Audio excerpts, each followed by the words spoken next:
Hello everyone.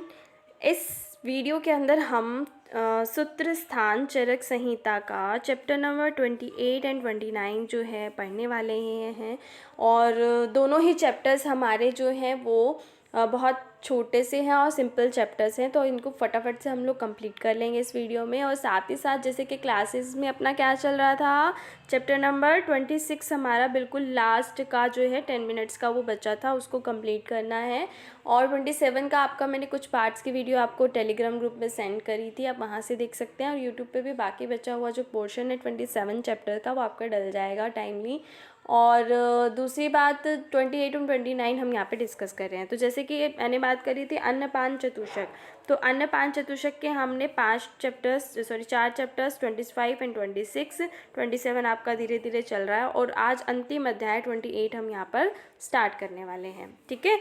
तो इस chapter का नाम क्या है, विविध अशित पीत अध्याय। की बहुत विविध क्या होता है, अनेक प्रकार के, अशित मतलब खाए जाने वाले, पीत मतलब पिए जाने वाले आहारों की हम बात यहाँ पर कर रहे हैं। तो जैसे कि मेरा स्टाइल है कि आपको इम्पॉर्टेंट क्वेश्चंस जो है, इम्पॉर्टेंट रेफरेंस किस चैप्टर में क्या है, आपको बिल्कुल ही जो है चैप्टर के साथ लिख लेने चाहिए, ताकि आपका वैसा क्वेश्चन कभी भी गलत नहीं हो। तो आपका पहला रेफरेंस इस चैप्टर से बनता है विविध अशित पीत अध्याय 28 नंबर चैप्टर से, कि व्याधि क्षमत्व, यानी कि अगर हम मॉडर्न से कॉरिलेट करते हैं तो दिस इज इम्यूनिटी, है ना।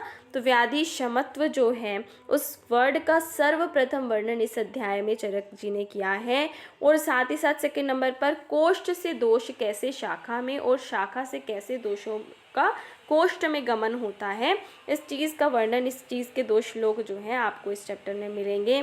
साथ ही साथ एक कोटेशन आपको मिलेगी कि जाता नाम अनुत्पत्तो जाता नाम विनरते रोगा नाम यो विहित दृष्टः सुखार्ति आचार्य। तो मतलब जिस चीज़ से जो है इसका हम पूरा जो वर्णन है आगे पढ़ने वाले हैं। ठीक है, अभी बस मैंने आपको रेफरेंस बताया कि ये इंपॉर्टेंट है। ठीक है, देहो आहार संभव, कि जो आहार है उसी से ही शरीर की जो है उत्पत्ति वो संभव है, इसलिए जो अन्नपान चतुष्क का वर्णन किया गया है। आहार संभव वस्तु रोगाच आहार, तो आहार से ही जो है देह संभव है और उसी से ही रोग होते हैं, अगर अहितकर अपथ्य आहार का कोई सेवन करता है तब। ठीक है, तो ये कुछ इंपॉर्टेंट कोटेशंस थे जो आगे हम पढ़ेंगे। ठीक है, सबसे पहले जो चीज़ बताई है इसमें ये बता रखी है कि आहार के कितने प्रकार होते हैं। तो 4 प्रकार के आहार माने गए हैं। विविध अशित का मतलब क्या है, विविध अशित का मतलब है कि कोई चीज़ खाई जाती है, कोई चीज़ जो है पीतम पी जाती है, लीढम जो लेह के मतलब चाट के खाई जाती है। ठीक है, खादितम चबा के खाई जाती है। ठीक है, भक्षितम या खादितम एक ही बात है।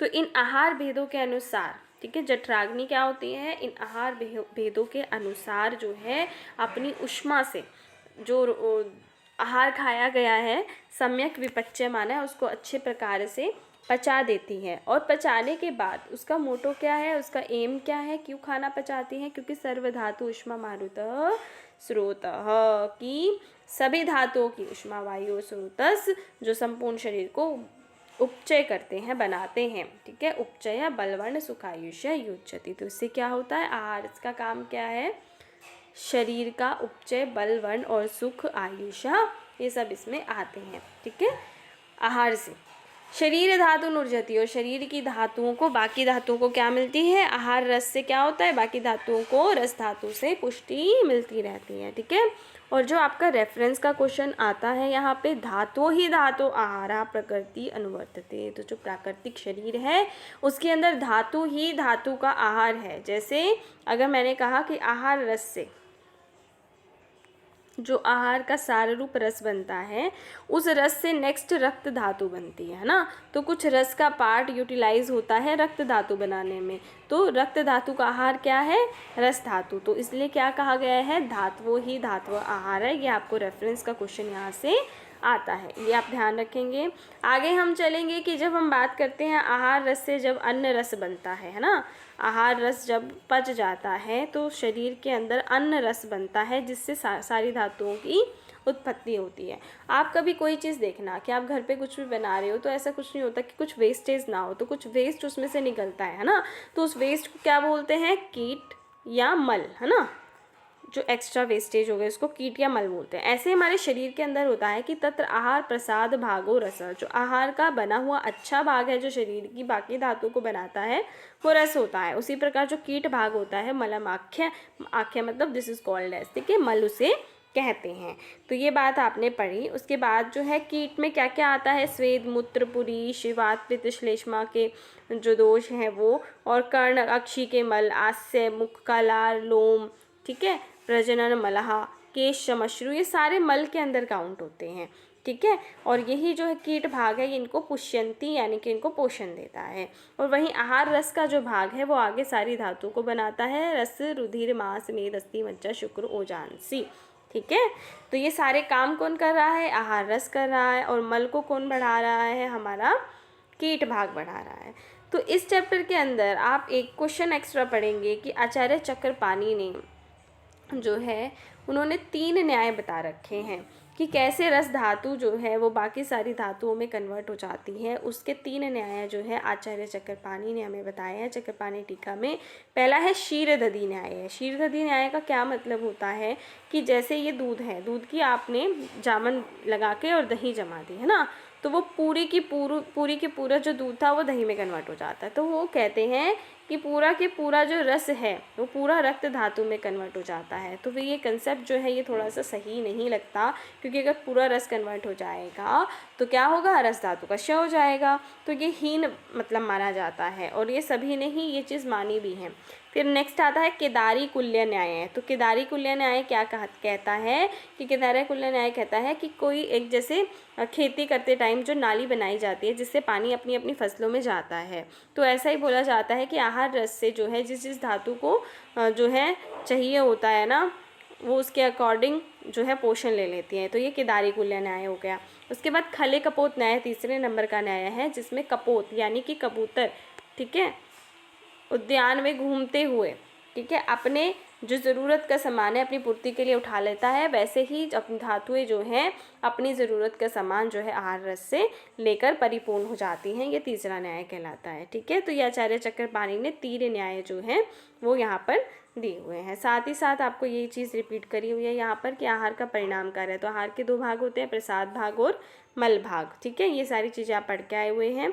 उसके बाद है कि उन मल और प्रसाद रूप धातुओं का मुख्य स्रोतों का मार्गी होता है। ऐसा कुछ मतलब ये नहीं है, कुछ खास नहीं है, इसको आप रीड कर सकते हैं या आगे छोड़ सकते हैं, ठीक है, क्योंकि आगे जो इम्पॉर्टेंट है वो आप हाईलाइट करेंगे अच्छे से। और एक और आप क्वेश्चन वहाँ पे इम्पॉर्टेंट ऐड कर लो कि जो अरुणदत्त जी हैं जिनकी सर्वांग सुंदरा टीका है अष्टांग हृदय पर, वो उन्होंने एक इम्पॉर्टेंट न्याय दिया है। ये आपको FAQ मिलेगा, ये फ्रिक्वेंटली आस्क्ड क्वेश्चन मिलेगा, ठीक है। एक काल धातु पोषण न्याय है कि एक काल में एक ही धातु का पोषण जो है संभव है, एक साथ सारी धातुएं जो हैं पोषण उनको नहीं मिल सकता। तो एक काल धातु पोषण न्याय किसने दिया है, अरुणदत्त जी ने, जिन्होंने क्या लिखी है, अष्टांग हृदय पर सर्वांग सुंदरा टीका लिखी है। आप ये नोट कर सकते हो। आगे आपको देखेंगे, आज सेकंड जो पार्ट है इस चैप्टर का वो उसमें आपको मिलेगा कि व्याधि क्षमत्व का वर्णन, ठीक है। इसमें आप देखेंगे कि इम्यूनिटी का कैसे आचार्य जो है आयुर्वेद में वर्णन करते हैं। देखो, ऋतेः अपि हित उपयोगात् अन्या रोग प्रकृति तद्यथा काल विपर्य प्रज्ञाप्राद शब्द स्पर्श रूप रसगंध असात्मत्या इति। अब देखो कि इन सब चीज़ों के नहीं होने पर ऋते कि आप अगर अपनी प्रकृति का आहार जो है नहीं खाते हैं, रोग की प्रकृति का आहार खाते हैं, या फिर काल विपर्य के कारण, या फिर जो रोगों के कारण है प्रज्ञा प्राप्त, या फिर जो शब्द स्पर्श रूप रसगंध इनमें असतम्यता आ जाए, वो आपके लिए सही नहीं होते, तब रोगों की उत्पत्ति होती है ना। तब रोगों की उत्पत्ति होने पर भी, ठीक है, उसके बाद न ही सर्वाणी पथ्यानि तुल्य दोषानि, हमेशा ऐसा नहीं होता है कि न सद्य दोष, यहाँ से आप रीड कर सकते हैं कि न सद्य दोषवान भवति अपचार है। मान लो कि किसी ने जो है एकदम से जो है सीज़न चेंज होता है, जैसे आज बारिश हो गई, ठीक है, तो जैसे आज बारिश हुई तो कुछ तो अपने व्याधि क्षमत्व के अकॉर्डिंग ऐसे होंगे जिनके दोष प्रकोप हो जाएंगे, दोष जो है वात दोष बढ़ जाएगा और उनको वैसी वैसी डिजीज़ जैसे कि पेनफुल कंडीशंस, शूल वगैरह आने लग जाएंगे, ठीक है। या किसी का कफ प्रकोपित हो गया तो उसमें क्या होगा, उसको फीवर वगैरह या श्वास जैसी बीमारी आने लगेंगी। तो लेकिन कुछ लोग जो होते हैं जिनको कोई भी फर्क नहीं पड़ता काल विपर्य से, प्रज्ञापराध से या फिर इन सब चीज़ों से। क्यों?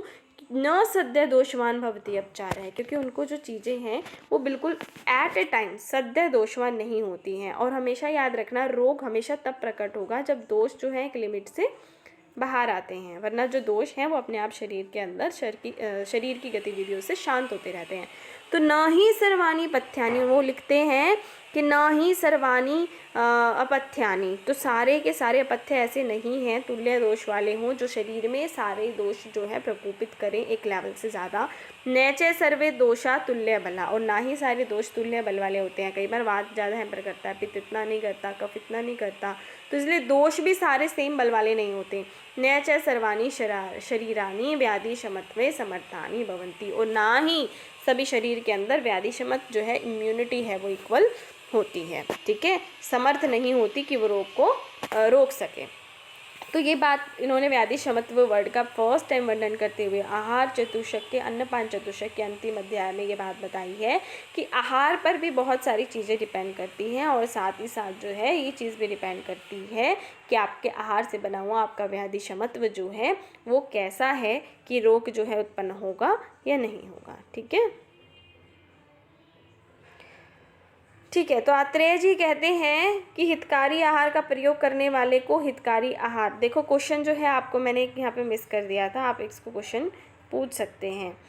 मतलब ये क्वेश्चन जो है आज आत्रेय जी से, अग्निवेश जी ने आत्रेय से पूछा था पहले। क्या प्रश्न पूछा था आप इसको रीड कर लें। किस प्रकार कहने वाले भगवान आत्रेय से अग्निवेश ने कहा कि हितकर आहार का प्रयोग करने से मनुष्य रोगग्रस्त दिखाई देता है, रोग रहित भी दिखाई देता है। तो मतलब वो ये क्वेश्चन तो वो हमेशा से पूछते आ रहे हैं कि देखो बहुत सारी चीज़ें हैं, बहुत सारे फैक्टर्स हैं जिनकी वजह से जो है रोग की, डिजीज़ की जो उत्पत्ति है वो शरीर में होती है। तो कहते हैं कि हितकर आहार का कोई इंसान सेवन करता रहा है लेकिन फिर भी जो है उसको दिक्कत हो रही है, उसको रोग उत्पन्न हो रहा है, ठीक है। तो उसका कारण क्या है, तो उसका कारण के जो आंसर्स के अंदर जो है ये उत्तर जो आचार्य पुनर्वसु आत्रेय ने दिया था वो यही था कि देखो बहुत सारी चीज़ें कारण हैं, उसमें एक कारण व्याधि क्षमत्व भी है। एक इंसान की इम्यूनिटी कितनी है उस पर भी डिपेंड करता है कि रोग उसे होगा या नहीं होगा, ठीक है।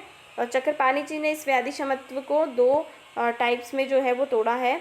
एक तो व्याधि विशेष बल विशेष है और एक व्याधि उत्पाद प्रतिविधत क्षमता है। इसको आप रीड करना चाहे तो रीड कर सकते हैं, वरना इसमें से कोई क्वेश्चन अभी तक नहीं आया है, ठीक है। Next third point of this chapter पे आप आएंगे रस आदि जन्य विकार और उनकी चिकित्सा। ये इंपॉर्टेंट है, यहाँ से क्वेश्चन बहुत सारे जो है आपके मल्टीपल क्वेश्चंस जो है आपके यहाँ से बनते हैं। देखो इनको बोलते हैं धातु प्रदोषज विकार। तो पहला आपका रेफरेंस का क्वेश्चन यहाँ से बन जाएगा कि धातु प्रदोषज विकार के अंदर की बात करें कि धातु प्रदोषज विकार कौन से अध्याय में वर्णित है, तो आप लिखोगे 28 नंबर चैप्टर के अंदर वो वर्णित है, ठीक है। उसके बाद जब आप देखेंगे कि फर्स्ट हमारी रस धातु होती है, तो रस धातु के दूषित होने से क्या क्या हो सकता है।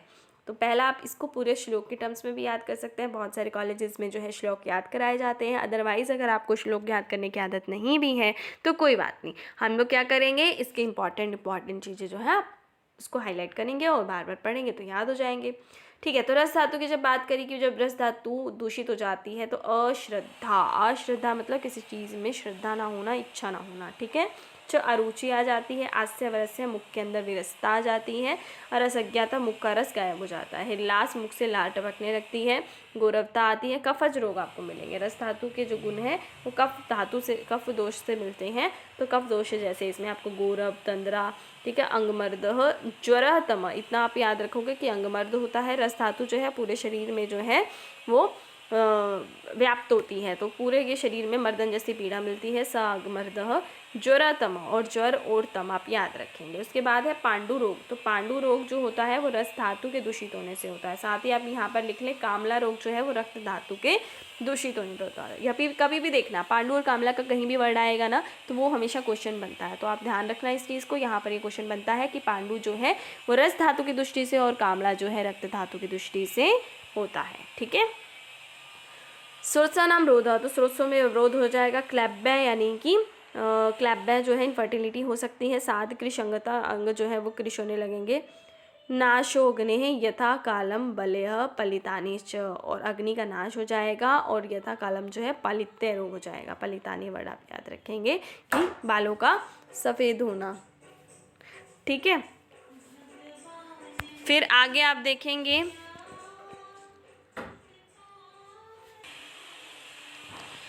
ठीक है, तो आगे आप पढ़ेंगे रक्त प्रदोषज विकार, रक्त की दृष्टि से होने वाले। देखो मैंने आपको पहले भी बहुत बार बताया है कि रक्त की दृष्टि जो है वो स्किन डिजीज़ को प्रोड्यूस करती है। तो इसमें आपको सारी स्किन डिजीज़ मिलेंगे, कुष्ठ, विसर, पीड़िका, रक्त पित्तम, और आगे आप देखोगे कि रक्त विकार मिलेंगे। जैसे रक्त के साथ पित्त की दृष्टि होने पर रक्त पित्त रोग होता है। अस्रिग्दर, रक्त प्रदर रोग इसको बोलते हैं। ठीक है, रक्त का प्रवाह होना। उसके बाद देखेंगे गुद, मेढ्र, पाक, पाक जो है सारे वो रक्त की दृष्टि की वजह से होते हैं।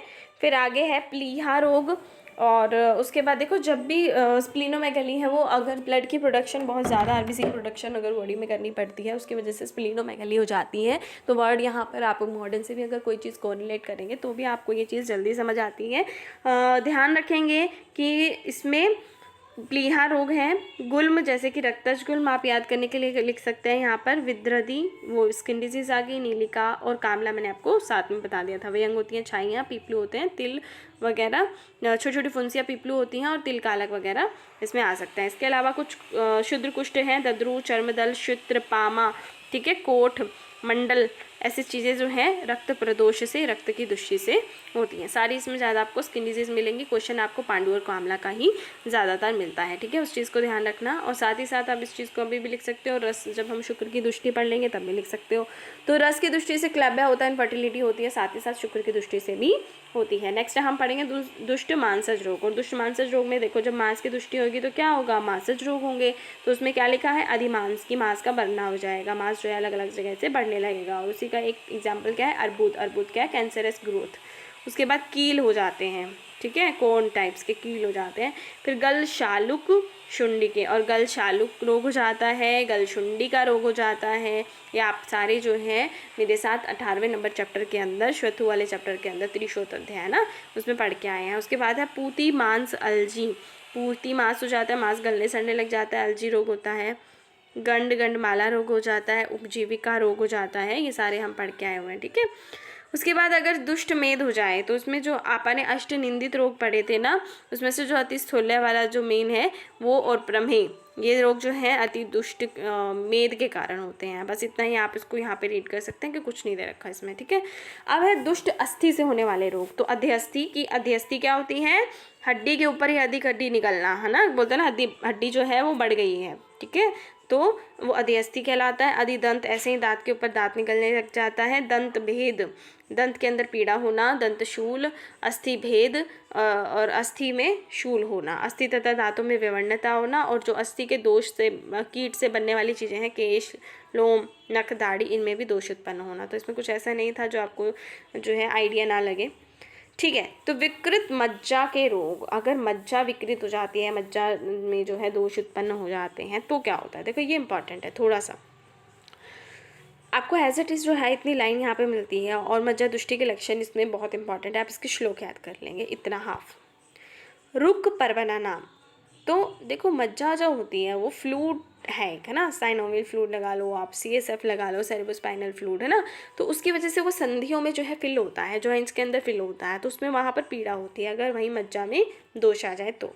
रुक परवना नाम, रुक होता है पीड़ा, परवना नाम मतलब संधियों में पीड़ा। ठीक है, आगे हम देखेंगे भ्रम रोग, मूर्छा रोग। तो भ्रम यानी कि चक्कर आना, मूर्छा यानी बेहोश होना। तो दोनों ही रोग इसके अंदर आपको मज्जा के अंदर दिखाई देते हैं। फ्लूइड की जब जब डेफिशिएंसी आपको बॉडी के अंदर मिलेगी तब तब आपको ये सिम्टम्स भ्रम और मूर्छा दिखाई देंगे। आगे है दर्शनम तमसः, और दर्शनम तमसः भी वही है सेम कि आंखों के आगे अंधेरा दिखना। तो ये तीनों चीज़ें आप इकट्ठे याद करेंगे। कौन कौन सी, भ्रम, मूर्छा, दर्शनम और तमः। ठीक है, दर्शनम, तमः, भ्रम और मूर्छा। आगे है अरुषाम स्थूल मूला नाम। अरुषाम मतलब अरुंशिका, मोटी मोटी फुंसियाँ। ठीक है, उसमें भी क्या है, मोटी मोटी फुंसियाँ, और उसके साथ जो है स्थूल मूल वाली जो बहुत मोटी फुंसियाँ होती है परवजाना, मतलब कि संधियों के अंदर दिखाई देने लगती हैं अगर मज्जा धातु की दृष्टि हो जाती है। नेक्स्ट है हमारा शुक्र की दृष्टि से होने वाले रोग। तो शुक्र की दृष्टि से तो फर्स्ट तो क्लैब्य मैंने बता दिया, रस और शुक्र दोनों से होता है, ठीक है। फिर उसके बाद शुक्रम ही दुष्टम सपत्य सदारम बाधते नर। तो जब जब दुष्ट हुआ शुक्र जो संतान की उत्पत्ति करेगा तो उसके संतान के शरीर में भी बाधा को वो उत्पन्न करता है, ठीक है। इंद्रिय दोषज इंद्रियाणि समाश्रितः प्रकुशंदति यदा मलः।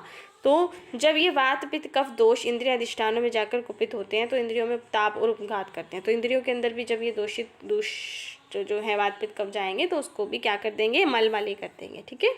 स्नायु आदि दोषज रोग। तो स्नायु आदि जब दोषज रोगों की बात हम करते हैं तो स्नायु, शिरा और कंडरा ये जब दोष दूषित हो जाते हैं, ठीक है, तब कौन से रोग होते हैं, तो कुछ वातज रोग हैं जैसे कि स्तंभ रोग, संकोच होना, खल्ली रोग होना। खल्ली जो इंपॉर्टेंट क्वेश्चन इसमें 2020 में आया हुआ है, ठीक है, 2021 में सॉरी।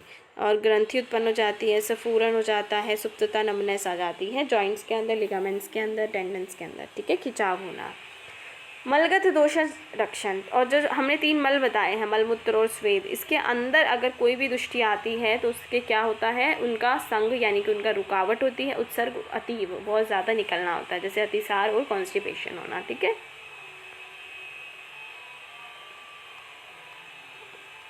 अब इन्हीं रोगों की जो है आप चिकित्सा पढ़ने वाले हैं।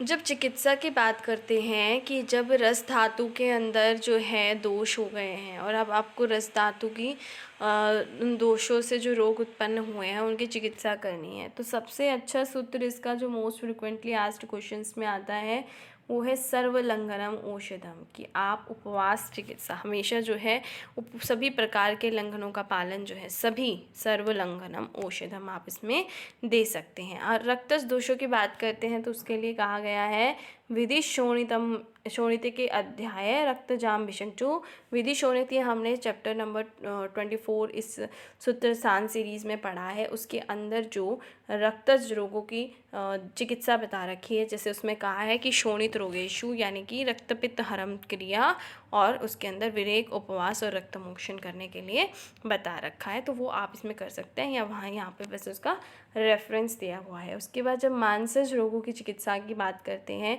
तो मांसज रोगों में संशुद्धि, तो उसके अंदर क्या करना होता है, जो मांस रोग जो हमने पढ़ा था कि अर्बुद और ऐसे एक्स्ट्रा जो है यूजलेस और हार्मफुल ग्रोथ्स होने लगती हैं, तो उन ग्रोथ्स को काटना पड़ता है आपके शरीर में वो ग्रोथ्स ना हो, इसलिए जो शरीर है उसकी शुद्धि ज़रूर है, तो शुद्धि पंचकर्म से कर सकते हैं। साथ ही साथ उन ग्रोथ्स को जो हो गई हैं उनको भी साथ साथ जो है हमें ठीक करना है, जैसे शस्त्र कर्म से कर सकते हैं, इनको काट के शार कर्म से उसको अलग कर सकते हैं, अग्नि कर्म से उसको कॉटराइज कर सकते हैं ताकि वो आगे ग्रो नहीं हो। और मेदस रोगों की बात जो है आपने अष्टनिंद्रिय अध्याय में पढ़ी थी और वहीं पर हमने उसकी चिकित्सा भी पढ़नी थी, यही आचार्य चरक ने रेफरेंस। देखो आपने एक चीज़ नोटिस करी होगी, मैंने आपको बताया था आचार्य चरक जब 30 नंबर तक चैप्टर तक पहुँचेंगे तो बहुत सारी चीज़ें वो समअप करने लगेंगे। आप स्टार्टिंग के चैप्टर्स देखोगे कितने हैवी हुए चैप्टर्स हैं, उसमें सब कुछ एक्सप्लेन किया हुआ है और बाद में वो भी रेफरेंस देते हुए बहुत सिंपली आगे चल रहे हैं, है ना। तो ऐसे ही मैंने आपको हमेशा एक बात बताई है कि सूत्र स्थान जो है हमारा बेस है। जब आप सूत्र स्थान को पढ़ लेते हो उसके बाद आपको हर चीज़ जो है आसान लगने लगती है, ईजी लगने लगती है, ठीक है, तो ध्यान रखना इसका। आगे है अस्थिगत रोगों की चिकित्सा। तो जब अस्थिगत रोगों की बात करते हैं तो पंचकर्माणि भेषजम वर्ड आएगा आपके लिए, पंचकर्माणि भेषजम, यही वर्ड आपको ध्यान रखना है कि अस्थिगत रोगों में पंचकर्म कराना औषधि है। और साथ ही साथ आप तिक्त वर्गों से सिद्ध करके बस्तियाँ, तिक्त जो औषधियाँ हैं उनसे बस्तियाँ और शीर सर्पी का पान जो है वो हितकर बताया हुआ है। ये 3 क्वेश्चन आपके यहाँ पे अस्थिगत रोगों की चिकित्सा में बनते हैं। और वहीं बात करें मज्जा और शुक्रगत के लिए, तो दोनों ही के लिए जो है मज्ज शुक्र समुत्थानम औषधम कौन सी औषध है? स्वादु तिक्त।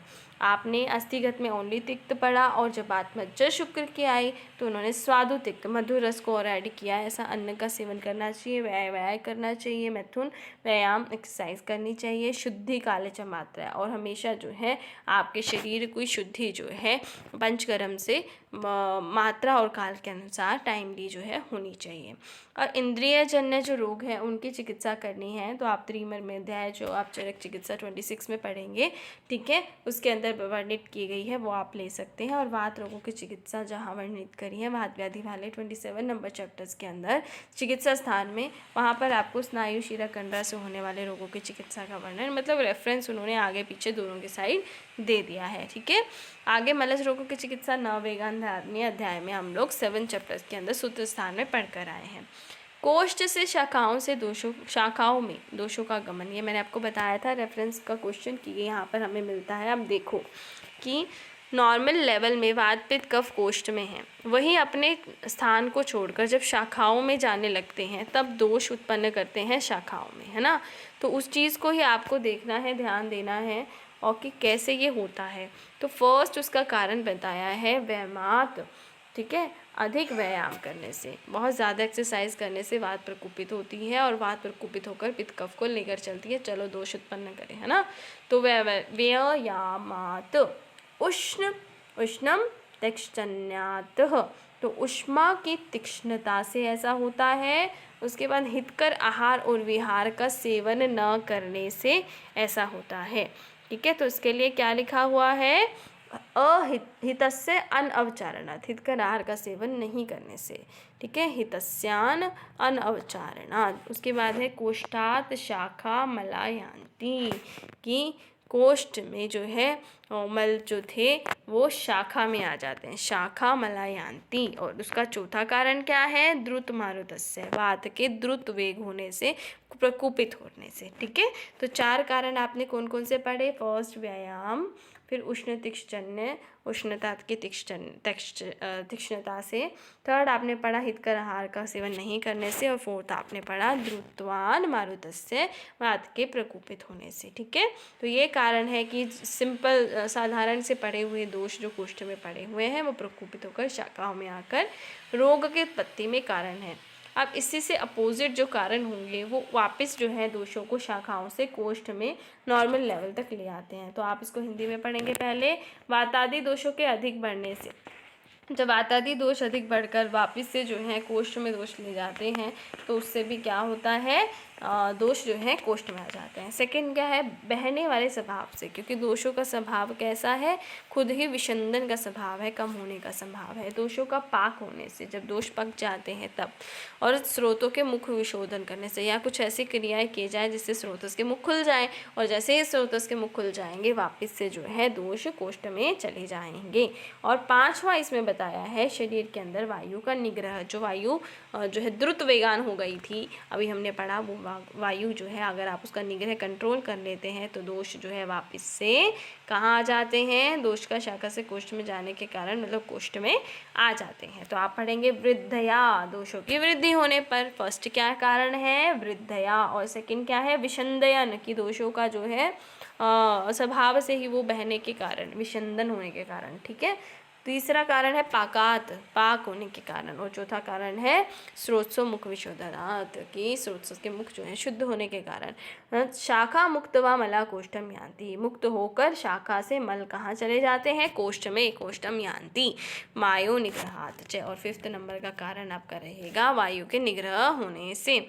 आगे है जाता नाम अनुत्पत्तौ जाता नाम विनित्रे रोगानाम यो विधि दृष्ट सुखार्ति तमर्चने। तो बहुत सुंदर कोटेशन जो है यहाँ पर ये वाली दी गई है, और आप इसे पढ़ेंगे कि जो उत्पन्न ही नहीं हुए हैं, ए जाता नाम अनुत्पत्त हो, तो उनको उत्पन्न ही ना होने दें। जाता नाम विनिवृत्ति, और जो रोग उत्पन्न हो गए हैं उनके आप रोगानाम, उनको हम ठीक करेंगे, निवृत्ति उससे करेंगे, छुटकारा उससे पाएंगे। यो विधि दृष्ट सुखार्थी, जो यह विधि को जानता है वही सुखार्थी है, वही सुख को भोग करने वाला है, ठीक है। एक बहुत सुंदर सी कोटेशन सी, आप हिंदी में भी पढ़ सकते हैं। सुखार्ता सर्वभूतानां मता सर्वा प्रवर्तित, जो सुख के लिए अपनी प्रवृत्ति करता है वो क्या होता है, वो हमेशा हर अपनी चीज़ कैसे करेगा, हर प्रवृत्ति उसकी किस मार्ग में होगी, ज्ञान अज्ञान विशेषातु, ज्ञान और अज्ञान का जो है विचार करके वो जो है डिपेंड करता है कि वो सुख मार्ग को यानी मार्ग को और अमार्ग यानी कि दुख कर मार्ग को प्रवृत्त होता है। तो हमेशा हर काम जो है आपके ज्ञान और अज्ञान पर डिपेंड करता है। अगर आपको ज्ञान है तो आप सुखकारी होंगे, अगर आप अज्ञानी हैं तो आप असुखी यानी कि दुखकारी होंगे। ठीक है, तो ये बात यहाँ बता रखी है। सुंदर सुंदर कोटेशन है। विद्वान और मूर्ख में अंतर बताया है कि वही है कि पुरुष अगर हितकर आहार विहार का सेवन करेगा तो विद्वान है वो रोगों से दूर रहेगा, और अगर वो तम मोह रजोगुण से मानसिक दोषों से आच्छादित हो जाता है तो फिर वो ओनली सिर्फ प्रिय लगने वाले अहितकर आहार ही खाएगा, अपने शरीर की तरफ उसका कोई ध्यान नहीं होगा। अब यहाँ पर जो मोस्ट इम्पॉर्टेंट लास्ट कोटेशन का जो है क्वेश्चन बनता है वो परीक्षक के, जो परीक्षा लेने वाला परीक्षक है उसके 9 गुण होने चाहिए उस मनुष्य में। क्या कि उसको खुद आना चाहिए, श्रुतम शास्त्र का अभ्यास उसे आना चाहिए। ठीक है, फिर बुद्धि, उसकी बुद्धि विवेकनी बुद्धि होनी चाहिए, सही और गलत की पहचान जिस बुद्धि को होती है उसे विवेकनी बुद्धि कहते हैं। आगे है समृद्धि, समृद्धि उसको याद रहना चाहिए। दाक्ष्य, दक्षता उसके अंदर होनी चाहिए कर्म को करने की। धृति, उसके अंदर इंटेलिजेंसी होनी चाहिए। हित निषेवन, हमेशा हितकारी मार्गों को चुने।